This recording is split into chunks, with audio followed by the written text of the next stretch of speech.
माघ शीस की पूर्णमासी आ रही है, जिसे बहुत महत्वपूर्ण पूर्णिमा माना जाता है। माघ शीस महीने की पूर्णिमा कई लोग ऐसा भ्रम कर रहे हैं कि 4 दिसंबर को मनाएंगे या 5 दिसंबर को मनाएंगे। आचार्यों का मत है माघ शीस महीने की पूर्णिमा 4 दिसंबर 2025 को मनाई जाएगी। माघ शीस की जो पूर्णिमा है, ये इतनी महत्वपूर्ण क्यों है? क्योंकि यही वो पूर्णिमा है जब दत्तात्रेय भगवान इस धरती पर प्रकट हुए। दत्तात्रेय भगवान एक लौते अवतार हैं, जो भगवान नारायण का भी अवतार है, जो भगवान शिव का भी अवतार है और श्री ब्रह्मा जी का भी अवतार है। इस धरती पर शिव के अवतारों में दुर्वासा जी को माना जाता है, लेकिन प्रत्यक्ष रूप में जैसे नारायण भगवान के 24 अवतार हैं, तो दत्तात्रेय भगवान एकमात्र ऐसे स्वरूप हैं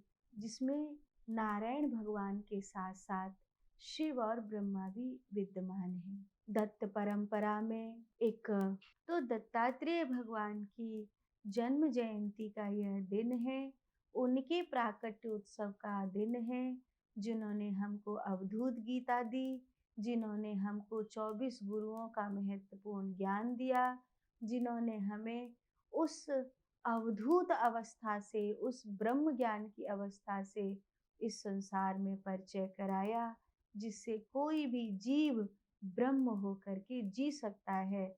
जिनके ज्ञान का उदाहरण स्वयं भगवान कृष्ण उद्धव जी को देते हैं।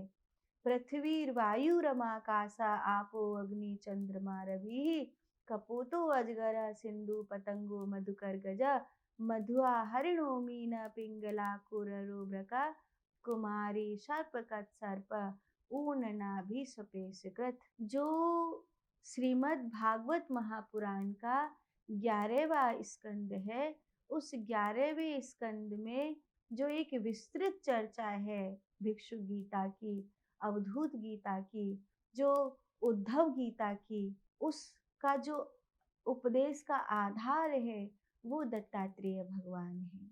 तो दत्तात्रेय भगवान के प्राकट्य उत्सव की आप सभी को बहुत सारी बधाई। आपके जीवन में दत्तात्रेय भगवान जैसा संन्यास प्रकट हो, दत्तात्रेय भगवान के उपदेशों को सार्थक करते हुए आप सबके जीवन में वही वैराग्य, वही भक्ति और वही उत्तमोत्तम अवस्था उत्पन्न हो। इसी भाव के साथ हम सब दत्तात्रेय भगवान को उनकी जन्म जयंती माघ शीस शुक्ल पक्ष की पूर्णिमा को प्रणाम करते हैं।